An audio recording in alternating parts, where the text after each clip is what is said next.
Hello, everyone. Welcome back to this week's episode of Mocktail Minutes. This is Bailey. And this is Brianna. This week, I am drinking an LMNT. We're going for the full package, so we're going to see how my body likes the 1,000 milligrams of sodium. And I'm doing the citrus one. This one's my favorite LMNT. Oh, nice. I picked up, okay, I've never heard of these. They're called Rowdy Mermaid. Oh, I don't know, but they have good mood soda, and then I looked up on their website. They have kombuchas also, but this has like ashwagandha. It's supposed to be relaxing, yes. which is perfect for what we're talking about. But it's actually really good. I got the grape, and I like it, and I'm not really a grape person, so. Yeah, usually I'm not a grape person either. It's very hit or miss, so I'm always scared to buy it. The can looks cool too. Yeah, right? Rowdy Mermaid. It looks cute. And I was like, is this local to Texas? It's not. It's kind of all over, but it's like random, like one of those find your store locators. So I'll see if I could tag their Instagram. They probably have an Instagram or something. Perfect. Well, today we are talking about sleep and how it affects weight loss and maybe can be leading to your weight loss resistance. Yes. Because I was always someone when I was younger where I was like, I'll just sleep when I'm dead and then just be exhausted throughout the day, which you kind of get away from it a little bit more when you're in your early 20s, and then life catches up with you and it's like, yeah, no, that ain't happening anymore. Yeah. The amount I used to pride myself on, like, I can totally function on 4 hours of sleep. Like 4 or 5 hours is my sweet like spot. Insane. You cannot actually function, and if you feel like you are, imagine how well you could function on 7 hours of sleep. Yes, exactly. And I for one know that's BS now because I just got an Aura ring, which I have been putting that off for the longest time because I was like, I know. I got my HTMA and my Aura ring at the same time, and let me just tell you, there's like no running from it anymore. But now it's like, oh wow, look at how much this really impacts your sleep and how you are when you don't get adequate sleep. And I'm getting well over like 4 or 5 hours now these days. So I can only imagine what my body was doing. It's probably like, help. Please help. Do you want to talk about the Aura ring a little bit? I've actually been looking into getting one, but I feel like now it's not the right time with the new baby coming. It was like one of those things where I just knew for a while, like, I don't need it. But I like it. It helps to track your sleep. It helps to track your stress. And so it kind of gives you like some tips like, hey, this is how well you slept last night. This is how much REM sleep, deep sleep you got, quality sleep, and then it'll tell you like, hey, you're kind of stressed. Maybe these activities aren't great today, which I feel like could be like really helpful because I feel like a lot of people have a hard time judging like, well, I got poor sleep, so should I just not work out? And this kind of helps you. So this will be like, yeah, maybe skip your HIIT workout and like go for a walk or whatever. And it helps with stress too. It'll kind of show you like, this is when your high daily stress like times are. And then they do little regimens for you. It'll be like, let's try skipping caffeine. I think it's super helpful. Again, like I've listened to a couple of like sleep coaches who are like, don't panic if your HRV or whatever is like always really low or like whatever, like take it with a grain of salt. But it's really good data to see how things impact you. Like I don't typically drink very much anymore, but I drank like on a Saturday night the other week and I had some wine, not even anything crazy. And my sleep, even though I didn't feel like it was impacted, I was like, oh, wow. I'm like, okay. And again, I felt fine. Like I had a glass of wine. It wasn't anything crazy. So I could only imagine what that would be like over time. It's just like your nightly glass of wine. So I think it helps to reveal a lot of things that you can't really make excuses for anymore. Mm-hmm. And I think it helps to have that tangible evidence, those numbers.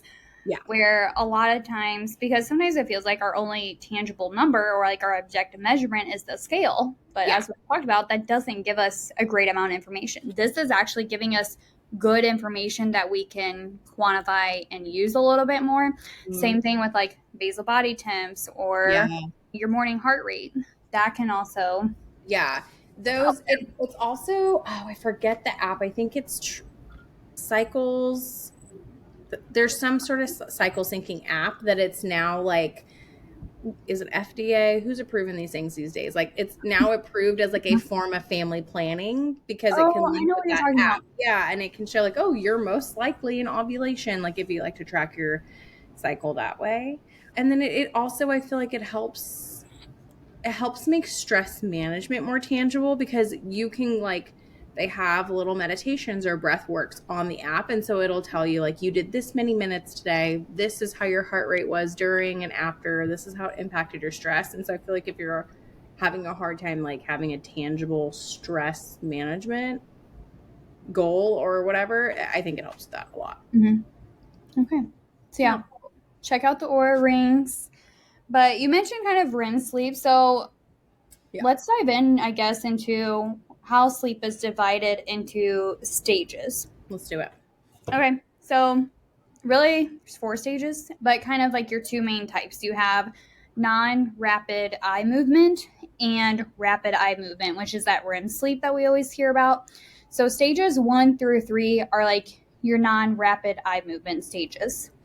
Stage 1, this is going to be your transition between wakefulness and sleep. It's that very light sleep, so you can kind of drift in and out of consciousness type of feeling. It's Mm-hmm. usually just for a few minutes, and then your brain waves during this stage start to slow down from being awake. Yeah. And then stage 2, you're getting a little bit to that deeper sleep. The body starts to prepare you to sleep a little bit deeper. Your brain waves continue to slow, and you have occasional bursts of rapid brain activity. This stage is going to make up a significant portion of your overall sleep time. Stage 3 is your deepest and most restorative stage of sleep. So brainwaves during this stage are categorized by slow, synchronized, like delta waves is what they're called. So during this stage, it's really hard to wake someone up. And if you've been woken up in this stage, this is when you feel like really disoriented. You're like, what day is it? What is happening? Who's the president type of feeling? Like you're just so out of it because you're in that stage 3 non rapid eye movement sleep. Yeah. And then your REM sleep is the rapid eye movements, increased brain activity, and vivid dreaming. So psychologically, the body is typically kind of like paralyzed during this REM sleep, except for your eyes and your muscles to keep you breathing. REM sleep is what's going to be especially important for cognitive functioning, emotional regulation, and even helps with the memory part of things. So, REM sleep occurs cyclically throughout the night, which each period of REM sleep also becomes a little bit longer toward the later part of your sleep cycle as well. So, that's kind of a rundown of your sleep cycle, what it looks like. And this is a good segue because we had a couple of like people talking about like I wake up often in the middle of the night. And there's a couple things here because I feel like a lot of people get stressed out. Like, oh gosh, I'm waking up, I'm not getting good sleep. And it kind of like increases this anxiety, right? But your normal sleep cycle, like to go through all of the, steps, if you will, or stages really, is like 90 to 120 minutes. So you're kind of like going through all these. So like if you wake up in the middle of the night and you like have to go to the bathroom or you just like randomly wake up, it's not that you're getting bad quality sleep if it's in between these cycles, if that makes sense. Because like I mean, if you go back and you kind of think again to like how these stages are, there is stages where you're typically a little bit more awake. You're not in this like deep sleep. And so it might be like you hear something or a light wakes you up or, Mm-hmm. whatever it is.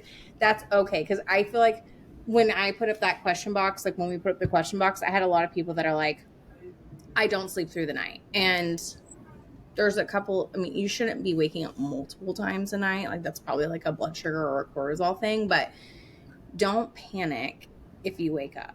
And I used to be one of those people, but now with my Aura ring, not sponsored, I can see like, oh, okay, I still got like really good sleep, totally fine. And now I don't have a problem going back to sleep. So it's not really impacting you that bad.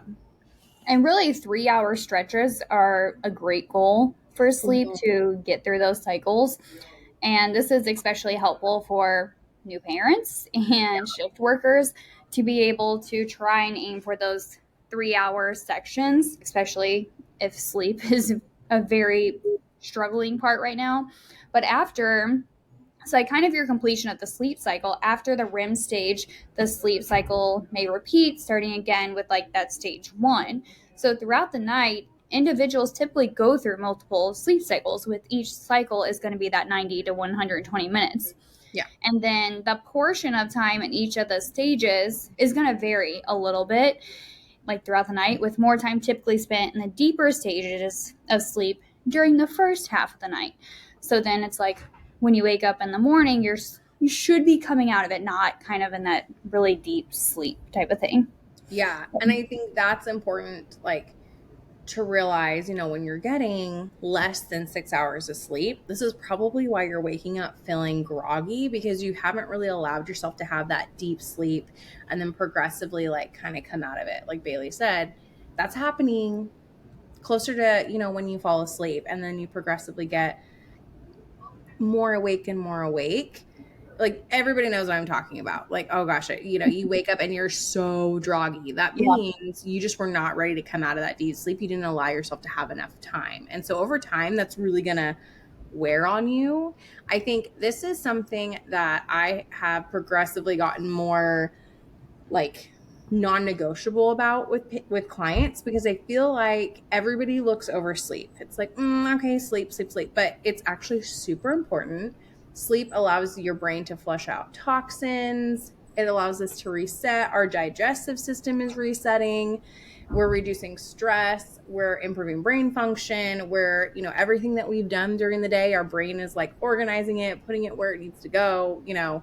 Our emotions are regulating, hormone balance, physical health, like our blood sugar is dependent on it. Our blood pressure is dependent on it, everything. So if you're one of those people that are like, I eat so well and I move my body every day and I just can't lose weight, but you're habitually getting less than 6 hours of sleep, it's like, well, you probably need to just sleep more. Yeah. Yeah.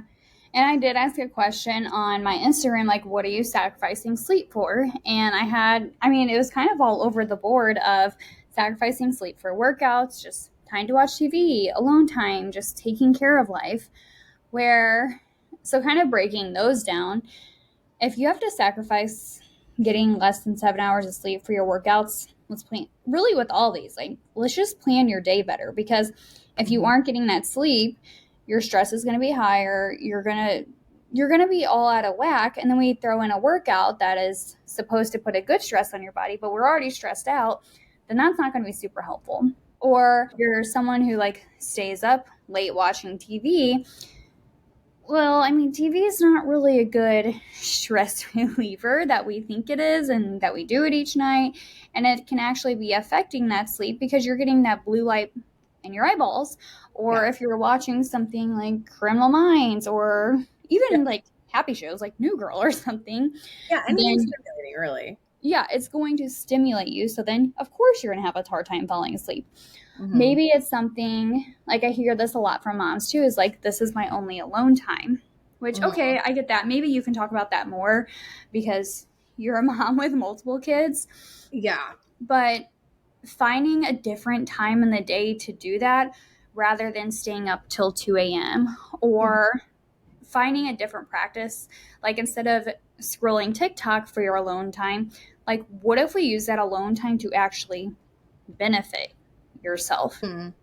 I don't know. What are your thoughts on that? Or do something either more stress relieving or, I don't know, more productive. And I hate saying productive because usually moms are like, okay, no, I don't want to be productive. And I get it.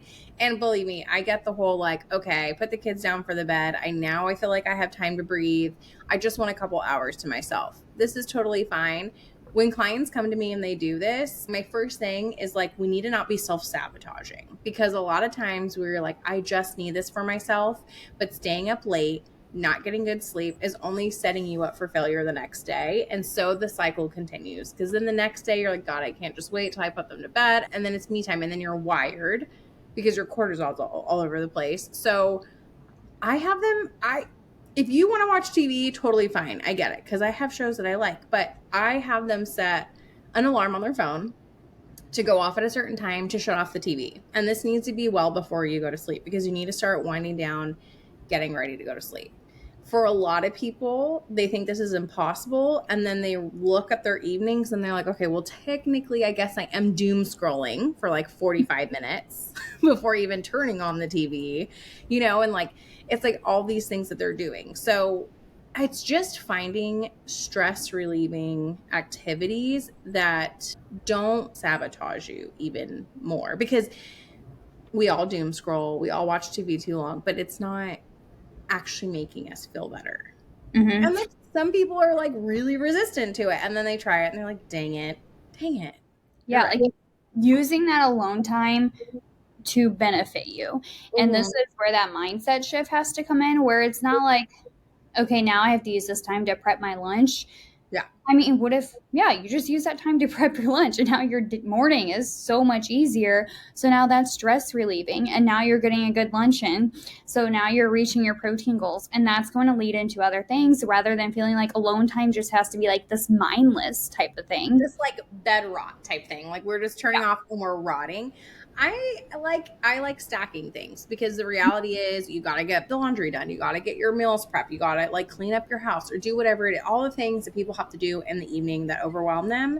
If you really like catching up on a show, put it on while you're doing these things. Maybe put your blue light blockers on, be productive, enjoy your show, and then turn it off. Instead of, I feel like a lot of people like to check boxes. It's like, well, first I need to clean the house, and then I need to prep my lunch, and then I need to do the laundry, and then I need to do this, and then I'll watch my show. And like, that's why we're getting to bed at 11:30, 12 o'clock, 12:30 at night, which in reality isn't helping you. And Mm-hmm. if you are one of those people, because on the flip side, most moms feel like the only time they have to work out is 5 a.m., 6 a.m. in the morning. Well, you're not really doing yourself any good, because you're kind of like getting into this cycle of like not sleeping enough, stressing your body out with like harder workouts, and then to be honest, you're not getting the full amount of your workouts, because your muscle growth and recovery happens when you sleep. And even speaking of that, like making your workout fun. If you're waking up early to get this workout in, but you're staying up late watching your TV show, go to bed early or watch your TV show while you're working out. Yeah, And look at that. We just fixed the problem there. So that's exactly. what, honestly, I watch Netflix or have Netflix running while I do my workouts, or I catch up on my shows while I'm folding my laundry. And Yeah. honestly, like The Bachelor, just finished up that. But it takes me like 4 days to watch an episode of mini shows that are like an hour long Yeah, me too. because I watch them like as I'm doing other things. I don't necessarily sit and watch full episodes. And I mean, with this all being said, yeah, Josh and I, we do watch our show and we do that, but it's not like we're watching multiple episodes. We literally will watch an episode a night if we're going to watch it. And it's one of those things you'll start to notice, like sometimes we just need someone to be an adult. And you'll start to notice when you force yourself to be an adult and be like, I'm turning off the TV, just like I make my kids do things, I make my kids go to bed. Yeah. You'll start to see, like, gosh, I do feel so much better. And you're not in this habitual cycle of just feeling run down, feeling like you need to recharge with these empty things that aren't recharging you, again getting less sleep, feeling more tired, like, and so the cycle continues, because it's so easy to get in that cycle, and it's so hard, I think, for some people. Just like, some people are just like overwhelmed and they're like, I just don't have energy. It's like, Mm-hmm. you have to Well, stop this toxic cycle. yes, and learning to set those boundaries that you set for your kids also for yourself. Because, I mean, just thinking about the basics, when you're lacking sleep, you're affecting your prefrontal cortex, which is part of your brain. And this is the part that is going to affect your decision making. So it makes sense why our next day is a little bit more challenging. And then maybe we start reaching for more caffeine, which exacerbates our problem of not getting enough sleep even more. And then maybe it's like, fun coffee drinks with more sugar. So now we're having all this added sugar, and now we're having more inflammation. Yeah. And then if we're super tired, okay, our movement's going to look like less during the day. And then maybe our meals start to fall behind because we have no brain power, decision making power to put these meals together. Mm-hmm. And then if we're overtired, I mean, our reward centers will start to rev up because it's looking to just feel good again. So then we turn towards those comfort foods. Late night snacking usually is more like higher fat, higher carbohydrate snacks.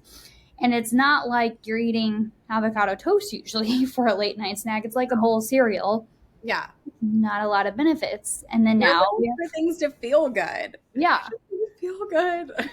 And I Yeah. get it. It makes sense. We want to feel good. But yeah, you're not going to make goal supportive decisions. And yeah, like you said, like, do we move more when we're tired? No, we move less. Do we feel like eating food that we know, like, we prepared for ourselves? No, everything just feels like a daunting Yeah. task. Everything feels like so much bigger when we are lacking sleep because we're not processing that information well. And then, I mean, even affecting weight loss, when we have that overtiredness, we're not getting enough sleep, your ghrelin activity is increased. Yeah. So that increases your appetite. That's your hunger hormone. While your leptin, which is your satiety hormone, levels drop. So then that's when you can start to notice cravings are affected more. And I see this because you mentioned like alcohol at the beginning. Like thinking of hangovers, so your prefrontal cortex is thrown off due to the alcohol and lack of sleep. Your blood sugar is all out of whack due to lack of sleep and alcohol. So that's why you're craving French fries and literally any type of carbohydrate to make you feel better. There's so many factors that go into it. So, I Yeah. mean, lacking sleep is kind of like a hangover without the alcohol every day. Yeah. And I want to mention like the other side of this, because it's so easy to talk about like making poor decisions, right? When we're like Mm-hmm. sleep deprived or we're not getting enough sleep. But I think a lot of people view, like, I wake up every day and I work out and I did like doing all the quote unquote right things, how even for that, it's still not the right thing. If you are just like increasing cortisol and stressing your body out, even if you're doing good habits, it's not the best for you. And I think people have such a hard time breaking up with this mentality. Like, for some people, telling them, hey, you have to skip your workout, go to and get more sleep. Because for a lot of people, it's like, well, I can't go to bed earlier, so this is my only option. Well, that's not true. And also, you don't need to be working out every single day. So we can find 2 or 3 days a week that you can get in bed 30 minutes earlier. Like, Mm-hmm. we can find it. But if you're just like, no, I can't, I'm doing all the right things, this is what I want to do, I want to lose weight, I want to be healthy, I want to do all this, but you're just consistently doing healthy, good habits, but with poor sleep habits, it's going to catch up to you eventually. Mm-hmm. Yeah, I mean, you're triggering that cortisol to spike, and then it can signal the body to kind of conserve and hold on to fat. And there's even been studies that have found, so they did this one, it was like based on a restricted diet and 5.5 hours of sleep. Well, the participants who only got 5.5 hours of sleep lost 55% less fat and 60% more lean tissue. So, It's just, yeah, I think that's what people need to realize is like, we deal with a lot of people that want to lose weight, and we deal with a lot of people that have struggled with dieting. And I just look at the traditional ways of losing weight is like, let's diet, let's restrict, let's put in more activity. And then I see people doing these things on limited sleep, and I'm like, yeah, no wonder why you're constantly thinking about food all day. No mhm. wonder why your cravings are like through the roof and your hunger is through the roof. Like, it's, yeah, a lot of things, but you're sleep deprived, you're overworking out, you're restricting your food even more, and your hormones are just going like bonkers. And then, repeat that cycle for a couple of years, and you just feel like a crazy person that doesn't know how to lose weight, can't control yourself, and you're broken. You're broken. Something's wrong. Something's wrong with me. I'm broken. I'm different than everybody else. I'm like, yeah, there's instances where, okay, we got to go deeper. There is issues going on. But for so many people, I'm just like, we need to just get your hormones under control. And that doesn't mean we need some crazy hormone protocol. Like, we just need to support your thyroid by eating enough and help your cortisol by sleeping enough, and like manage your blood sugar by eating in a blood sugar balanced way. And like, all these things is so much easier to do when you sleep. Hmm. And even with the blood sugar balancing part of things, if you're not getting enough sleep, your insulin sensitivity drops. So then your body doesn't respond to utilizing your fuel. And I mean, yeah, if you're getting the workouts in too, but you're not sleeping, you're going to lower that muscle mass because during REM sleep is when your body repairs and builds that muscle while Mhm. also breaking down that fat for energy. So that's why, I mean, that study had shown 5.5 hours of sleep, participants lost 55% less fat because they weren't getting that restorative sleep in, and then they weren't able to build as much muscle. Yeah. So that's where it can affect that as well, that muscle growth and recovery, which we know impacts our metabolic rate.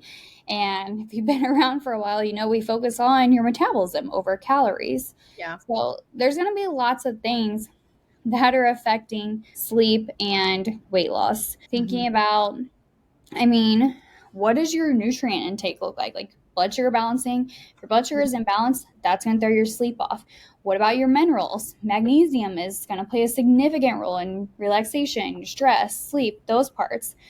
Taking a look at like your caffeine. If you're doing caffeine, that can interfere with your sleep. So cutting caffeine off like 10 hours before bedtime. The Mm-hmm. alcohol, hydration, that is all going to affect your sleep. And then how then it affects your weight loss is poor appetite regulation, dropping your metabolic rate, you having more cravings, less insulin sensitivity, more fat storage, less physical activity. So they all can kind of come into play there as well. This accumulates over time. And this is something I try to tell clients too, because most of the time clients come to us, they want to lose weight and they want it to be quick. If you tell someone, hey, it might take a year, it might take a year and a half, like depending on how much weight you have to lose, it might take a year to actually see some real results that you're happy with. That is upsetting. People are upset by that, and I get it. But what I need people to understand is you did not just gain this weight in a month. This was a compound, and this can be the same for your insulin resistance, like any part of your metabolic health, whatever it is. This is a compounding thing that over time your habits has caused, like it's impacted this. This wasn't like, oh gosh, for the last month I didn't eat very well, or the last month I just haven't really been working out, or like the last week I didn't get good sleep. No, this is like years of doing multiple things that has slowly impacted it. So yes, like you might want like these instant things, but the best way to really go towards your weight loss goal, whatever your weight loss goal is, or your health goal, is to slowly start implementing small habits every day. Sleep is a great one because it impacts all this stuff, and see what happens. And you don't have to take our word for it. You can go get a good night's sleep, see how you feel the next day, and then get a bad night's sleep and see like how you feel. And if you are someone who's waking up throughout the night, like you said, like sometimes it can be normal to wake up for certain things. Yeah. But taking a little inventory on stress and anxiety levels, what does your sleep environment look like? Do you have a sleep disorder that needs to be looked into more? Are you on a certain medication? Like the caffeine, is that affecting you? The alcohol I mentioned, hormonal changes, age related changes, those can all affect your sleep, but there's something you can do about it. So let's jump into tips of how to get better sleep. So, screen time, limiting your screen time, doom scrolling right before you go to bed isn't going to help you. Like, think about how many things you're just Rolodexing into your brain, number one. Then it's blue light. Like, no. And most of the time, we're getting stressed out by what we see on social media, anyways. So, limit your screen time. I think the rule of thumb is at least 2 hours before you're planning on go to bed. So, like, no screens. I could be wrong on that, but that's a good I aim. usually do like an hour. Yeah. At least like just don't be like, okay, closing my laptop and I'm going to try to go to bed. Like it's not going to work. I used to be guilty of that. Oh, me too. Yeah. Hi, grad school. That's like all I did. I would fall asleep with my computer. Yeah. Blue light blockers. That's a great one. Stop, like you said, stopping caffeine 10 hours before bedtime. So no, don't reach for that afternoon coffee. I feel like everyone's like, oh, well, I'm going to bed in like 5 or 6 hours, so that'll be fine. Caffeine has a much longer life than that. You're impacting it.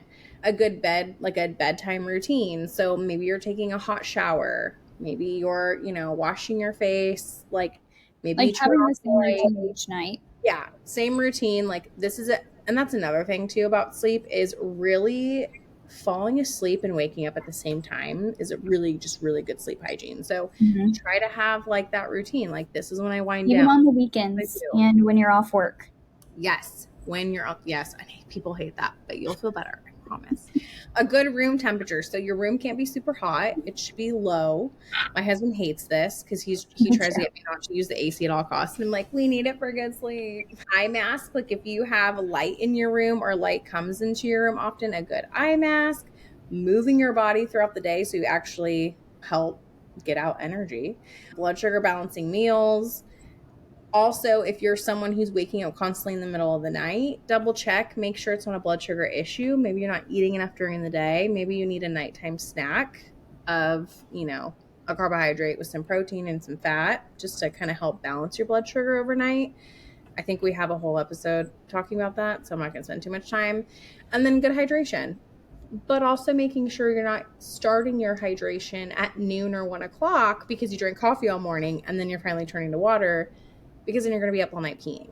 Drink your water throughout the day, get your minerals in. That's how you get that good quality hydration, not chugging 30 ounces before bed. And speaking of the movement part of things, we had a question come in through our Instagram about feeling like getting too much sleep, but still having low energy throughout the day. Mm-hmm.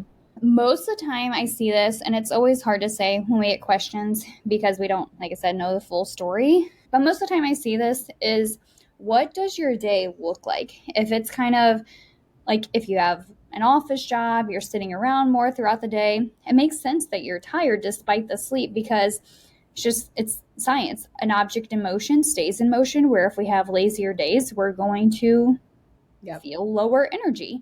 If we have days where we're up and going, we feel a little bit better. So I think that is a big thing.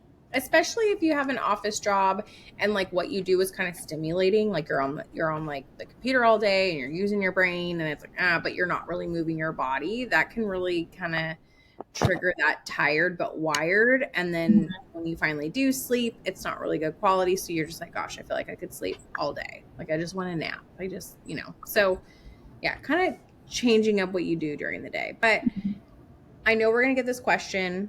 How much sleep should I get? Research shows it should be no less than 7. So there is people that need more, especially like as we age, women that go through menopause. 7 should be like your little magic number though, that you're always aiming for. So based on the quality hours. Yes, 7 quality. So based on the answers we got, most people are like just at that or under it. And so, I challenge you to kind of romanticize your nighttime time, like your nighttime routine. Make it feel good. Set some candles, get a white noise machine, do a nice little skin routine, take a hot shower. I don't know, whatever you got to do to make yourself want to do it, like make it be more tantalizing than doom scrolling. I don't know, do it, but you will feel so much better. And it's just a habit that you have to get out of. I used to be a scroller before bedtime too, like as my phone was charging. And now, not doing that so much. Josh does, but I yell at him most nights. I'm like, put your phone up. That's why you can't sleep.